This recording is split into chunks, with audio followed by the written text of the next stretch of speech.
incha allah.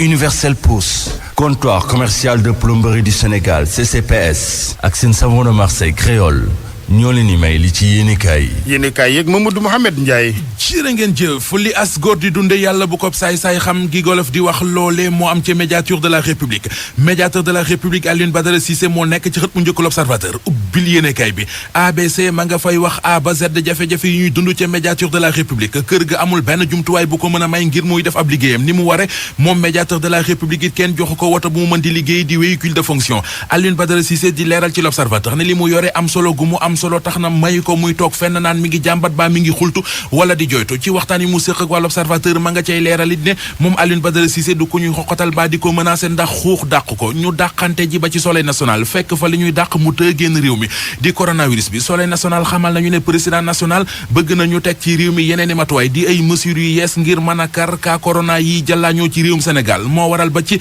réactiver centre de traitement yi ci la ñu jëm mobiliser personnel de santé bi jàppale leen ba ñu gën a sawar ci xeex bi service d'urgence yeeg service réanimation yi ñu gën leen a dooleel lii quotidien nañu li am ci réew mi fan yi ci coronavirus bi moo waral ba président Macky Sall santaane na ñu gën a taral mesures yu ñu teg la Sénégal nañu ba teg ci santaane ñu ubbiwaat centre de traitement yi laatir bi nañu wopp ji dafay bëgg a ëppaati loxo ndax démb rek am nañu ci réew mi téeméeri cas coronavirus ak ñaar fukk mu di lu yéeme corona bi ak coowal deuxième vague gi ñu fi dégg le quotidien nee nañu war naa tax ba kilifay réew mi gën cee jëmbat yitte téeméeri cas corona ak ñaar fukk ci génn bëccëg juróom-ñett fukki cas communautaire ak juróom ñu ne déet na waay ñuy dégg ñu cay faatu ak it lim bu takk yoo xam ne seeni borom jàngoro ji da leen a tëral ba ñu nekk Sowétas loolee war naa tax gaa ñi gën cee jaajuwaat sa enquête dina kay moom xëy ñu xamal ne ñi yëngu ci wàllu caada ci réew mi di acteurs culturels yi jaaju nañu ci fupp ca la ñu nekk maanaam nee nañu lii di coronavirus bi ak lim leen yàqal ak mesure ñu ca teg dafay bëgg a jéggi dayo mi ngi leen di bëgg a rey tey jii ci la ñu woote ab toogaanu ñaxtu fële ca place Obélisque njiital association des musiciens du Sénégal di Daniel Gomes di leeral ci enquête ne ñoom ñi yëngu ci wàllu culture li leen corona bi xañ mat na téeméeri milliards kenn ci ñoom acteurs culturels yi te di waykat bii di Pape Diouf enquête nee nañu jàpp na ne li ko yëf yi yàqal ci diggante décembre gi ñu nekk ak ci diggu weeru janvier gëla ñu jëm mat na juróom-benn fukki millions ak juróom-ñaar ci suñu koppar yi ñu jagleeloon culture beeg presse bi ci fond force covid 19 source mi ngi ñuy xamal ne am na ca ñaari milliards yoo xam ne kenn xamul fan la jaar ministre Abdoulaye Daouda Diallo dégg nañu ko mu ne ci budget 2021 dépensé na ci benn milliard ak 65 millions ngir subventionner SODAV ak it 900 millions yoo xam ne da koy jàppale presse bi ak ñi yëngu ci wàllu culture urbaine waxam jooje nag journal bi nee nañu ki nga xamante ne ji moom moo di DAGE bu ministère de la culture ak communication ñaari wax yi am na ko waroo kii di Mamadou Ibra Kane président bu SEDEPS di leeral ci source ne ñoom amul benn dërëm boo xam ne jot nañu ko ci fond force covid 19 bi te li muy wax lu mu xam la ndax mooy président bu SEDEPS contrôleur impôt ak domaine bi doon toppandoo signature bu Mame Boye Diao doon ci def ay njuuj njaaj di Babacar Dia lisi ko nee nañu moom ak ñi mu doon àndal ci léexóor yooyu ak njublang yooyee teg nañu leen loxo ba ñoo nga ca kaso ba mu des keneen ku jigéen koo xamante ne ji Ndeye Penda Niang la tudd moom it ñi ngi koy wër gu miti seen nas ndaw la ñu njublang lu toll ci téeméeri millions ak juróom-ñett fukk ginnaaw bi ñu ko diggée ne dañu koy jaay ñetti terrain libération moom it di ñu leeralal mbir moomee ni mu demee fa mu jaar ba yegg si fii kii di Babacar Dia fanaan na démb guddeem gu njëkk ca kaso ba yéenekaay bi tegal ñu ci ne bi ñu ko jàppee di sàkku ci moom mu coopérer ngir ñu mën a xam ñaar ñi ñuy wër di Ndeye Penda Niang ak Madiama Niang fan la ñu féete li leen Babacar Dia wax moo di loolee xalaatuma ko seenub liggéey la yéen waa police liggéey leen ko ci mbir moomee ba tey libération mi ngi ñuy xamal ne ñu ngi ciy tudd directeur général bu Mar Groupe Imo ba teg nañu ko loxo daratina gémmiñ seen yéenekaay bii di Vox Populi ñëw ak ñun ci keneen koo xamante ne ji teg nañu ko loxo mu di benn commerçant bu waa service commerce jàpp démb ca caaro yéenekaay bi nañu ay fowukaay la doon jaay li ciy ñuul mooy fowukaay dañoo ànd ak tàngal yoo xam ne la ñu ko defaree sàngara da caa rax. Universel Pousse, comptoir commercial de plomberie du Sénégal CCPS ak seen savon de Marseille créole ñoo leen doon may li ci yéenekaay yi.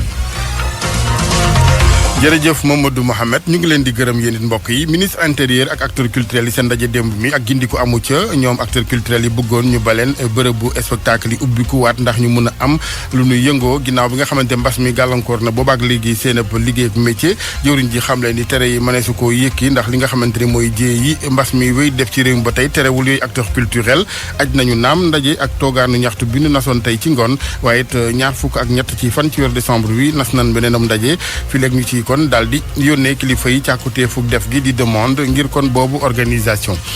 jàppug benn commerçant bu doon yëngu ci njaayam ay fowukaay gune yu ànd ak xeetu sàngara waral kon ak jàppam ak it jaar gun ko war a jaarale tey jii ci alxamis ji ci kanamu procureur jàpp geneen gu ñeel fukk ak juróom-benn di doomu adama ay doomu Sénégal yu Mali Burkina Faso bi yoon ci wàllu ngasum mburus gu dëppoowul ak yoon waral seen ak njàpp ci département bu Saraya Abdoulaye Diop moo nekkoon ci technique bi El Hadj Assane Gueye ci micro bi ñu ngi leen di gërëm mbokk yi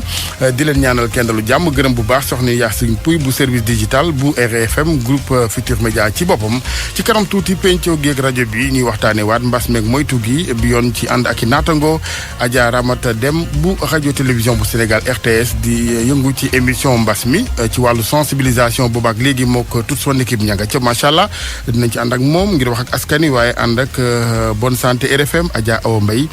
bu rajo Futur Média naka noonu it lépp ngir ñaaxeek fàttalante sunu biir ginnaaw deuxième vague bi acteur culturel fas yéene aj nañ naam toogaanu ñaxtu bi ñu namoon tey waaye nas nañu beneen 23 décembre fileeg booba ñuy dugal ab demande ngir kon def manifester guni mel jàppuk ab commerçant bu doon jaay fowukaay gune yu nu ne daa def lu xeetook alcool sàngara ca loolee di lu nuy tere moo waral moom moomee ñu teg loxo nepp commerçant dina jaar tey ci kanamu procureur te geneen ca Ségéxo département bu Saraya fukk ak juróom-benn di nit yu nu fa teg loxo ñi fekk baax Sénégal ña des ci yenn réew yu nu tofol ci wàllu kon gasum wurus gu dëppoowul ak yoon ci technique bi Abdoulaye Diop. jërë ngeen jëf ci ànd beeg ñun rajo Futur Média ñu ngi fii ci Médina ci Ndakaaru rue 15 angle Corniche immeuble El Hadj Elimane Ndour ñu tàmbalee xibaar yi acteurs culturels yi doon amalam ndaje démb seen digg ak ministre bi ñu dénk biir réew mi Félix Antoine Diome dogalab tere yi nag jëm ci bépp ak dajaloo ndajeem démb mi taxul ak yëkkati am ci moo waral ñoom acteurs culturels yi seen ab coalition ne dox bi ñu namoon tey wala toogaanu ñaxtu ngeen baal ma sitin dàq nañ ko ba beneen maanaam ñaar fukki fan ak ñett ci weer wi ba tey décembre dañu ci ànd ak kenn ci ñoom coalition des acteurs culturels du Sénégal soxna Ngone Ndour ñu teewlu ko ak soxna Aminata Ba. ministre de l'intérieur daf ñu xamal ne que ne sunu ñaxtu yëpp dégg nañ ko parce que bi ñu fiy jógee ñun ñëpp dañu yaakaaroon ne que ne y compris ñoom que li ñuy def rek moom mooy que ne alléger les mesures restrictives yu ñu defoon mais malheureusement bi ñu xëyee ñun ñëpp constaté que ne cas yi dafa doublé cas grave yu yokku ba mu am ay décès donc loolu tamit dafa nekk benn mbir moo xam ne que ne dafa xaw a doy waar tuuti ci réew mi mu nekk benn deuxième vague boo xam ne dañu ko constaté te mënuñu exposer trop population yi donc ñu wax ñu ne que ne ñu def benn compromis boo xam ne que ne au jour le jour ñu suivre situation bi bu amee tendance baissière automatiquement ils vont nous autoriser à travailler bu ñu koy déposer 72 heures yi matul ndaxte ñun dañu comptabiliser woon jour de dépôt bi ak jouru marche bi ak l'interdiction de rassemblement comme ñun on est des légalistes dinañ respecter les délais de 72 heures pour mën a def sunu sitting bi le mercredi 23 décembre ci loolu la ñu tënku donc tout le monde est désolé nous on a été vraiment douche froide la ñu am par rapport à ça mais comme aussi maladie bi daf fi nekk mu nekk loo xam ne que ne mënuñu gëmm ci loolu donc ñun tamit on a dit que dès lors que ne y a une fenêtre qui est ouverte d'échange et de discussion mën nañu suivre situation bi dès que mu wàcc ils peuvent nous permettre de travailler toute la communauté artistique dañu mobiliser woon doon ñëpp a mobiliser même les artistes qui sont dans les régions ñi mënul ñëw Dakar il s'est dit au même moment que Dakar di def sitting ñoom tamit dañ koy def ci région yi ni nekk donc ñu ngi leen di yëgal ne que ne sitting bi dañ ko reporter pour juste déposer une demande en bonne et due forme pour respecter les 72 heures. syndicat gros porteur yu Sénégal xamle grève bu nu wutalul àpp li ko dalee 25 décembre lay doon li ko waral ñu ne alkaati ak douanier yi leen sonal 8 ci yoon wi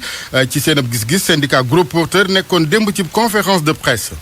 tey ci ngoon rapport bu ITIE initiative bi jëm ci leeral lépp lu yëngu ci industrie jëm ci wàllu ngëneeli suuf ci Sénégal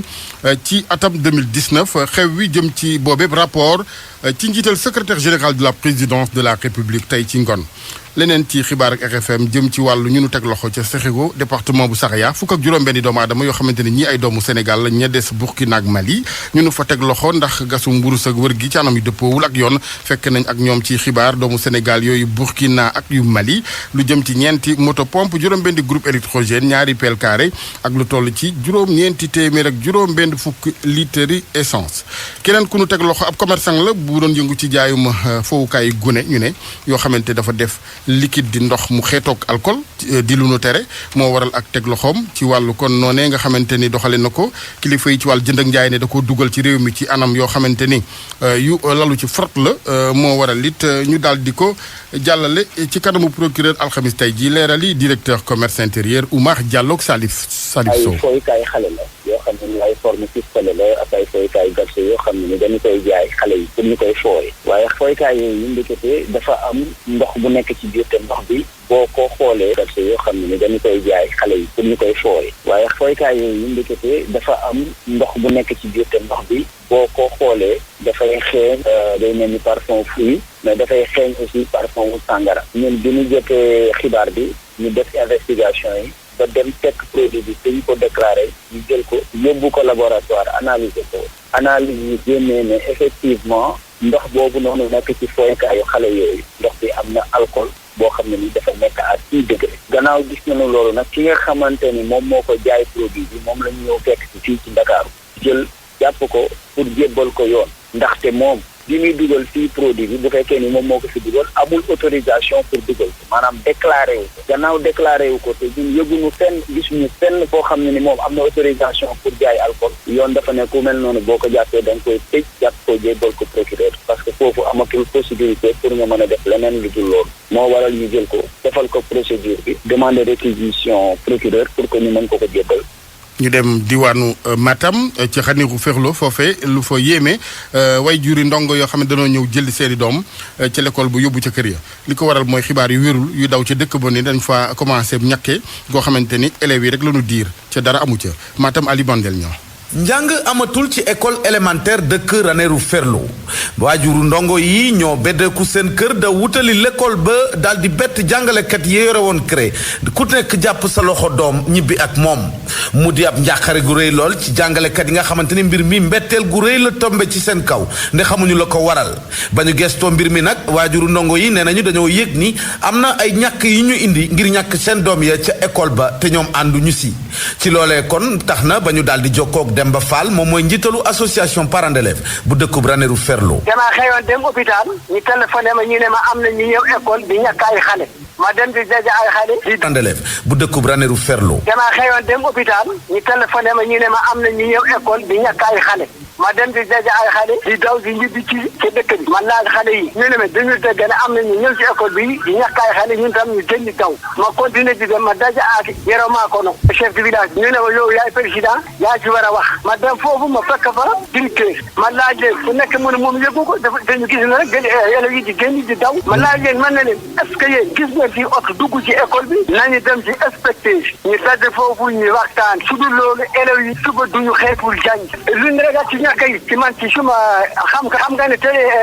portable en chef yi dañuy génne am na ay ñi Sénégal ñii di dem di ñàkk ay xale ba ñu ñàkkee xale yi dañuy dem di ay xibaar yu teguwul fenn ci gox bi nga xamante ni amul benn campagne de vaccination jamono yi bi ñuy déroulé xanaa sax foofee ca Ranérou ci yenn kilifa yi ñu jot a jokkool xamal nañu ne fii mu ne sax ci waajtaayu campagne boobu nguur gi nas ngir xeex ak yenn feebar yi la ñuy waajal te campagne boobu la sax door a gudd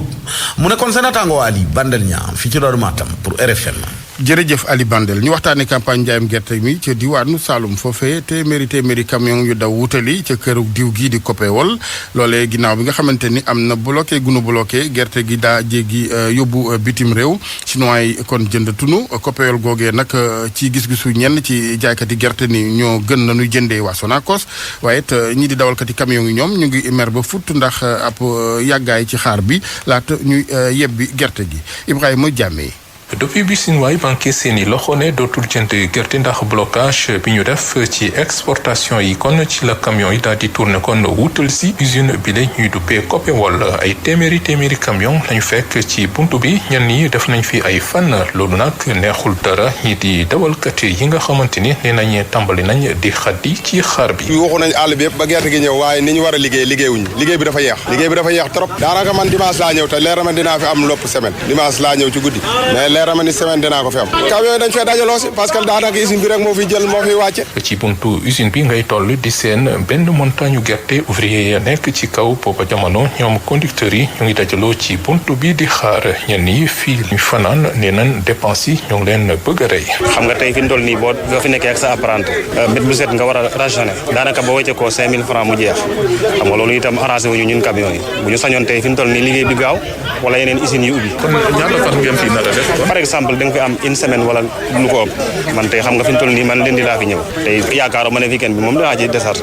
xam nga loolu itam déjà problème la waaw bu ñu sañoon daal fi ñu toll nii affaire bi situation bi changé affaire bi liggéey bi mën a gaaw waaw. kon ngay fanaan ci oto yi la ñuy fanaan de fii la ñuy fanaan amuñu fa taxaw bu yàgg bi nga xamante ni nag camion yaa ngi ko fiy def te ñu gën di fi bëri tax na béykat yi ragal prix gerte gi gën a wàcc Ibrahima Badiane moom moo jiite fédération des paysans du bassin arachidier. kii borom gerte gi mën na fi def oto bi mën na fi def 20 jours ñaar fukki fan te bu ko fi defee béykat bi dafay obligé toog di xaar te loolu dafa risque traîner ñu ci bon impayé ak situation boo xam ne dana jafe ci monde rural bi. fi mu toll nii nag COPEOL collecté na gum lu mat 5 junni tonnes ak lu weesu tuuti genn wàll daanaka bés bu yàlla sàkk dana wàccee lu mat fanweer ak juróomi camion kilo gerte gi nag mu ngi koy jëndee jamono jile 320 francs CFA Ibrahima Diame Kaolack rajo Futurs Médias. Ibrahima jërëjëf këru courant gi Senelec dalloo jumtukaay yu bees di centrale électrique ca Malicounda bu yëpp yembee nag mënees na yaakaar wàññite ci njëgu courant bi njiitu kër gee ko ni waxee Mademba bi tey démb la ko dalloo réceptionné juróom-ñaari machine électrique ngir ab centrale électrique ca Malicounda valeuru milliard wala téeméer ak benn ci ay milliards Oumar Mbow. ab centrale électrique bu rëy dina am ca Malicounda di xamle directeur général bu Senelec centrale bu mucc ayib buy tax dëkk taax yi di am courant di xamle Mademba bi tey. dañu ñëwoon tey fii nii xool ci machines yi nga xam ne moom lañ indi pour centrale bu bees bu ñuy war a defar Malicounda centrale bi sax construction bi commencé na parce que partie génie civil bi yëpp pare nañ ko léegi nag moteur yi dañu ñëw nii benn moteur bi dem na mu des fii juróom-benn moteur yi nga xamante ne nii moom la ñu war a yóbbu et que léegi bu gaz bi ñëwee nga xam ne c'est un programme important pour Senelec ak Sénégal ñu wax programme gaz du power dina fekk suñu machines yi yëpp nga xam ne moom lañ yore ci parc bi mun a pare ba nga xam ne bu gaz bi ñëwee rek dinañ ko mun a utiliser. biñ ko taxawalee ba pare nag njëgu facture yi dina wàññeeku bu baax a baax di xamle directeur général bu Senelec. premier point bi mooy il fallait que ñu jox nit ñi courant bu doy ñu ngi ci amélioré wu léegi lu ñu am ci capacité doy na léegi beneen étape bi nag mooy que ni ñu fexe ba wàññi njëg yi yooyu nag bu ngeen gisee programme bu toll nii ci loolu lay bokk nga xamante ne nii bu ñu ñëwee am ay machines yu am doole yu dëgër yu économique coût yu ñuy defaree courant bi dina gën a wàññeeku te loolu bu soobee yàlla dinañ ko mën a delloo ci consommateur. juróom-ñaari machine yu jéggi dayo yooyu lu ëpp téeméeri milliards ci suñuy xaalis la dikkee Senelec.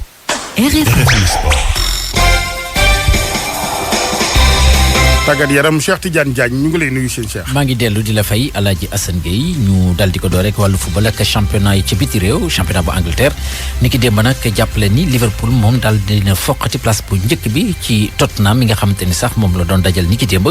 ndax ñoom ñoo dal di am ndam ñaari bal ci benn seen bit ko dugal nag moo di Mohamed Salah bitu victoire bi ki ko dugal moo di doomu Brésil bi di Firmino gannaaw loolu nag ñoom fi mu toll ni daal nañu raw lu tolloo ko ñetti poñ ñi nga xamante ni daal ñoo di waa Tottenham Southampton moom moo féetee si ñetteelu place bi Arsenal moom ni ki démb dafa daal di match nul un but partout diggam ak ñi di waa Southampton ñoom seen but égalisation ko dugal moo di seen capitaine doon itam doomu Gabon di Pierre-Emerick Aubameyang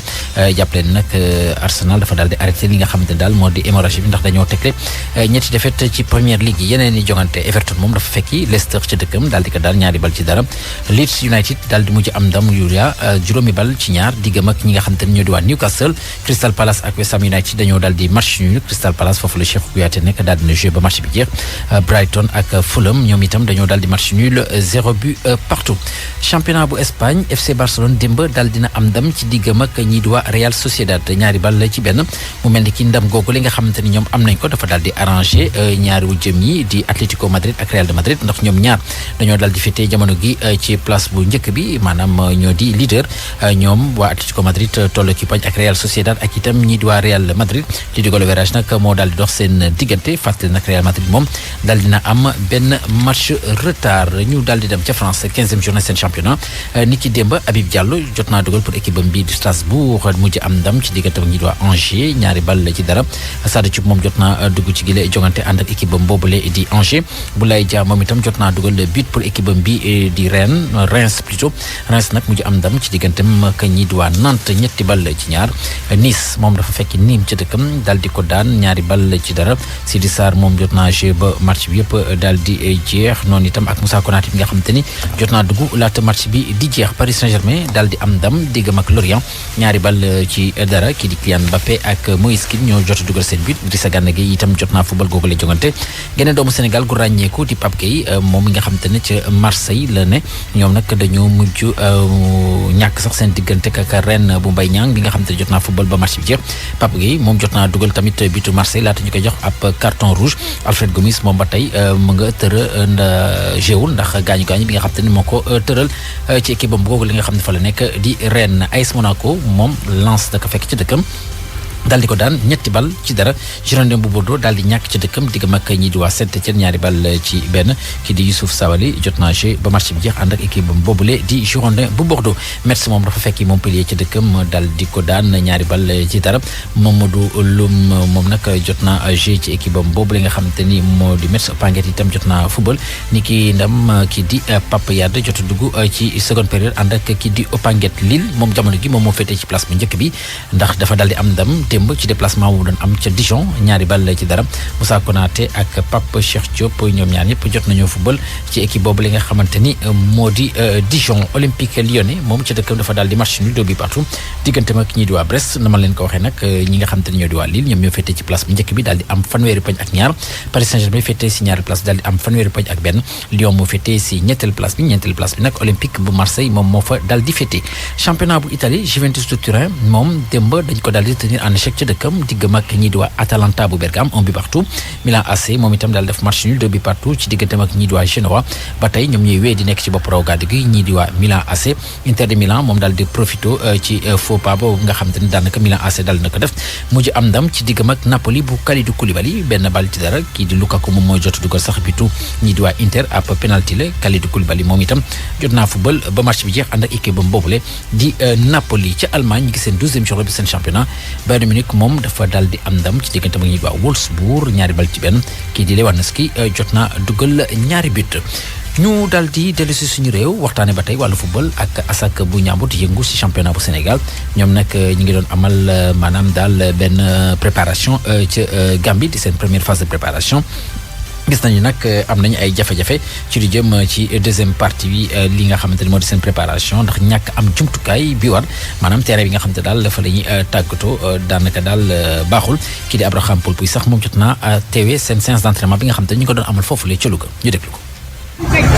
ci stade de Watel terrain boo xam ne dafa bëri suuf la ASAC Ndiambour di yeggale préparation am entraînement wu bés bi nag ñu ngi liggéey nan la ñu war a dugalee but pour attaquant yi ginnaaw bi nga xam ne liggéey nañ lu bëri jëm ci wàllu défense bi bu ñu nekkee fële ci Gambie di liggéey yàlla tamit ay relance yu gudd jëm ci wàllu gardien yi. waaw ñu ngi phase avitage moom préparation da nga koy planifier pour équipe bi mën a xamante. waaye ñaareelu phase u ASAC Ndiambour dafa mel ni am na ay jafe-jafe ci am suñu sukkandikoo ci entraîneur u club bile mi di Assane Diallo moom nag mu ne lu ko waral mooy stade Albouri Ndiaye jamono ji dañ ko tëj nag dañuy defaraat terrain bi te tamit club bi mënul fubal ay match xarito ndax mesure bi nga xam ne ministre de l'intérieur jël na ko jëm ci wàllub xeex mbas mi. mesure bi ñëw suñu kaw ñu wax tere nañ fubal parce que samedi bi passé lañ waroon fubal ak Linguère samedi bi ñëw ñu wéeg GF pour équipe région yi la daal parce que Dakar ñi ngi jouer mais fii région yi mënuñu ko parce que beneen problème bi ñu rencontré bu ñu ñëwee fii encore amuñu terrain dañ fekk terrain bi ñu koy defar non neeñ ma pare na mais jotaguñ ko ñun wala fi ñuy entraîné personnel sama libéro bi international guinéen loolu daal moo xaw a yàq kii bi tuuti absence match absence terrain. coach bi nag ne liggéey bi ñoo ngi koy yeggali ngir mën a génne benn 11 de départ laata ASAC Ndiambour di football matcham bu njëkk jëm ci wàllu championnat bi. am na équipe bu am yaakaar la boo defee population bi sax da nga ko gis il faut ñu confirmer sur le terrain. ren nag mbëbëtu club bi leer na mooy ñu yëg ci podiumu Ligue 1 bu Sénégal te tamit ñu mën a gagné benn coupe mu nekkoon Abraham Poulpuy Louga rajo Futur Média. Abraham Poulpuy ci lu jëm ci jafe-jafe yooyu nga xamante ne daal ñu koy dund yenn ci ay stade état bu Sénégal dafa daal di jël dogal daal di defaraat yenn ci ay stade ci stade yooyu la bokk na ci stade Aline Sitoé Diatta bu Ziguinchor ni ki tey jii sax daal nañu xam ne ni dina am benn mission d'inspection bi nga xamante ni dana ay responsable yi nga xam ne ñu ngi nekk ci ministère des sports ànd ak ay experts chinois yi nga xamante ne ñoom la ñu dénk sax ngir ñu daal di defaraat stade yi danañ daal di dem bokk nemmee ko stade googule di Aline Sitoé Diatta bu Ziguinchor laata nag ñuy sóobu ci li nga xamante daal moo di liggéey gi bu ñu fa bawoo nag dañ daal di wutale stade Lamine Gueye bu Kaolack ak itam Elimanel Fall bu Diourbel yooyu yëpp bokk ci stade yi nga xamante ni daal bëgg nañ kaa defar ngir mën a organiser Coupe d'Afrique ci at yi ñu daal di ñëw ci stade yooyu la jàppale ni sax stade Léopold Sédar Senghor itam daal na bokk ci stade yi ñuy defar bu ñu ko booleeg stade olympique maanaam bu Sénégal nekk fii nii ci Diamniadio daanaka yëf yi dina gën a yemb Alaaji Assane. incha allah baax na ci nag ndax Sénégal dem ba quart de finale mondial. toll nañ ci de. dem finale Coupe d'Afrique. mi ngi noonu. ba pare dem quart de finale Coupe du monde. ba pare participer Coupe du monde bi weesu. donc tey jii nii ci luñ ci tolluwaay. Sénégal war naa mën a am ay jumtukaay nga xam ne ku fi ñëw dana xam ni fii réew football la. mu ngoog voilà stade bu yaatu wax bu ñu jëlee Coupe d'Afrique fa la ñuy feetoo. jeex na tax moo ngay ñaan. jërëjëf Cheikh Tidiane Gueye. rajo askan wi.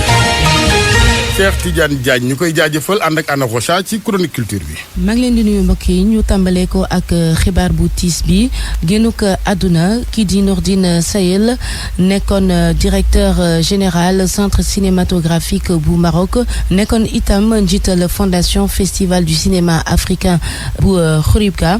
niki démb la génn àdduna kon ca Maroc pourtant ñëwoon Dakar atum 2018 ci édition bu mujj rencontre cinématographique yu ñu fi doon amal ñëwoon itam atum 2019 ak atum 2020 bile ci programme ëpp court métrage bu Cinécap ci beneen fan artistes yi ñoom ba tey ñu ngi mobiliser wu ngir sensibiliser ci Covid 19 bi artistes yu mel ni Dip Doundou Guiss OMG Mbass Thioune jot nañ liggéey ak waa UNICEF ngir daal di génne ab vidéo boo xamante ne ñu ngi ci ñaax ndaw yi waaye itam askan wi yëpp ngir ñu wëyal daal lii di geste barrière yi ngir ñu mën fa génnee lii di jàngoro ji Umu Kalsum li ñu gis ni kaawu nit ñi mbas mi di laal mi ngi gën di bari UNICEF nag dafa jóg ànd ak ay artistes ngir soobu ci xeex bi acteurs yi nag daañu organiser ay campagne de sensibilisation li ko wund rek mooy fexe ba lii di coronavirus jóge ba faw Sylvia Donelaw nekk ki fi taxawal waa UNICEF. ñun fi mu ne nii dañoo jaaxle ndax mbas mi wàññeeku woon na tuuti waaye dafa mel nii dafa gën a amaat doole donc il faut que ñun ñu mën a jox ñëpp ñu am seen sens de responsabilité ci xeex mbas mi te ñu mën a def li nga xam ne loolu la ñu santaane. inspectrice d'académie bu Ndakaaru ñu ngi rafetlu bi la initiative Kadiatou Diallo mi ngi wax ni campagne bi dafa ñëw ci waxtoom.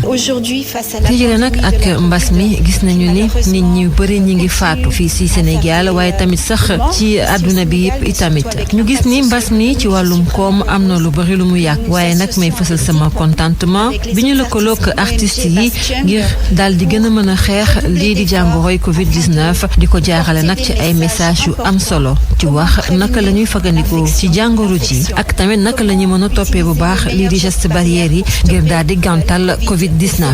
UNICEF moom mi ngi insisté ci volet mobilisation bi ak yeete gi ngir mu gën a yaatu bi la yoon nag dafa tànn ñi nga xam ne ñoo di artistes yi ngir ñu amal campagne de sensibilisation bi. vidéo bi ci collège Hyacinthe Thiandoum lañ ko daal di tourné artiste bi di Dip nga xamante ne teewe na cérémonie de lancement bi mu ngi ñuy leeral moom lan moo waral mu participer ci bile projet ñu déglu ko ba tey ci micro Oumou Kalsoum li kontaante lañ ci am parce que dañu fekk si même xeex bi nga xam ne moom lañ nekkoon avant ñoom ñuy ñëw donc tey boo nekkee di xeex benn xeex am keneen ko la si bëgg dooleel ngeen ànd xeexandoo ko day gën a yomb te day gën a am doole loolu moo gën a tax ñu sawar ñëw si xeex bi te du man kese am na yeneen artistes yu si bokk feebar bi mu ngi fi ba léegi donc moyens yëpp yu ñu am pour mën ko xeex moyens yu baax lay nekk surtout pour xale yi nga xamante ne ñoom lu ñu